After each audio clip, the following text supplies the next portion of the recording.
শিলিগুড়িতে 14 বছরের নাবালিকার রহস্যজনক মৃত্যু, তদন্তে পুলিশ। শিলিগুড়ির শান্তিপাড়া সংলগ্ন এলাকায় এক 14 বছরের নাবালিকার রহস্যজনক মৃত্যু ঘিরে চাঞ্চল্য ছড়িয়েছে। মৃত ছাত্রী স্থানীয় জ্যোৎস্নাময়ী গার্লস স্কুলের ছাত্রী ছিল। পরিবার সূত্রে জানা গেছে, মঙ্গলবার দুপুরে বান্ধবীদের সঙ্গে তিনবাত্তি মোড়ে বিরিয়ানি খেতে যাওয়ার কথা বলে বাড়ি থেকে বের হয় দিয়া, নাবালিকার পরিবর্তিত নাম। Is your drinking water safe? SPM tanks are certified for portable water storage, ensuring germ-free and contamination-free. দীর্ঘ সময় পরও বাড়ি না ফেরায় উদ্বিগ্ন হয়ে পড়েন পরিবারের সদস্যরা। এরপর হঠাৎ দিয়ার প্রেমিক রোহিত ফোন করে জানায় তার অবস্থা আশঙ্কাজনক। কিছুক্ষণ পর নাবালিকার নিথর দেহ বাড়িতে এনে দেওয়া হয়। দ্রুত তাকে শিলিগুড়ি জেলা হাসপাতালে নিয়ে যাওয়া হলে চিকিৎসকরা মৃত বলে ঘোষণা করেন। নাবালিকার পরিবারের অভিযোগ, তার দেহ উত্তরকন্যার পার্শ্ববর্তী এক জঙ্গল থেকে উদ্ধার করা হয়েছে। পরিবারের সদস্যরা প্রশ্ন তুলেছেন, দিয়া ওই জঙ্গলে কিভাবে পৌঁছালো এবং তার সঙ্গে ঠিক কি ঘটেছিল। ইতিমধ্যে এনজেপি থানার পুলিশ তদন্ত শুরু করেছে এবং দেহ ময়নাতদন্তের জন্য পাঠানো হয়েছে। ময়নাতদন্তের রিপোর্টের ভিত্তিতেই মৃত্যুর প্রকৃত কারণ জানা যাবে বলে জানিয়েছে পুলিশ। প্রেমিক রোহিত সহ সংশ্লিষ্ট কয়েকজনকে জিজ্ঞাসাবাদ করা হচ্ছে। এখন সকলের নজর পুলিশের তদন্তের দিকে।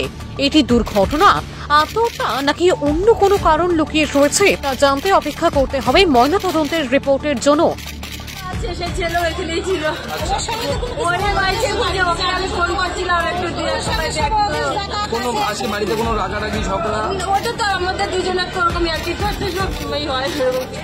বিশেষ কোনো কিছু যে কারণে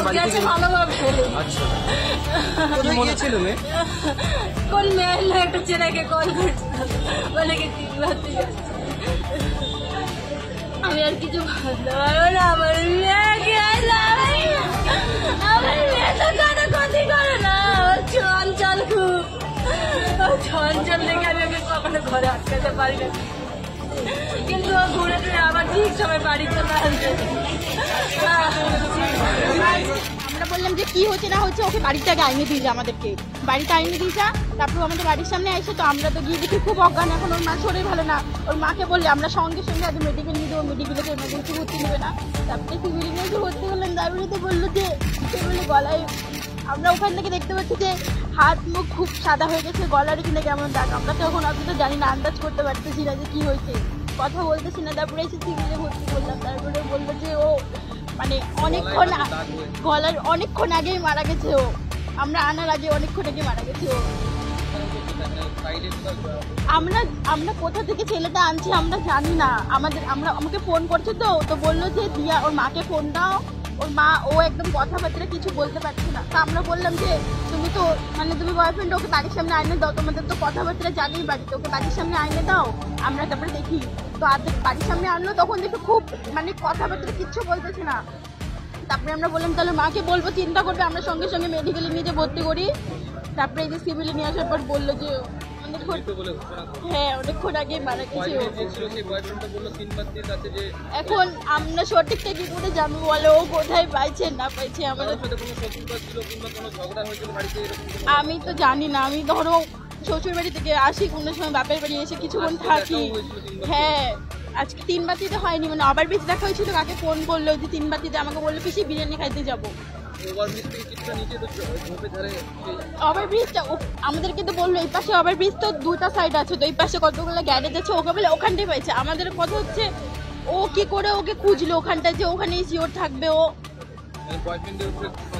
সন্দেহ বলতে এখন আমি কি করে বলবো, সন্দেহর কথা জানি না, কিন্তু ওকে কি করে ওখানে খুঁজে পাইলো, ও যেহেতু ওর সাথে যায়নি। তাহলে ও বললে যে ওকে খুঁজছে বলে, তা আমাদের এখন কথা যে ওকে কোথায় খুঁজে পেয়েছে ঠিকভাবে জায়গাটা বলুক আমাদেরকে। আমার নাম পিয়ালি মজুমদার, পিসি হই। মেয়ের বয়স 14 বছর। মেয়ের নাম দিয়া মজুমদার। 9-এ পড়ে। সে তো এখানকে যে স্কুল আছে কি নাম বলে জন্য, হ্যাঁ জ্যোৎস্না মধ্যে পড়ে 9-এ।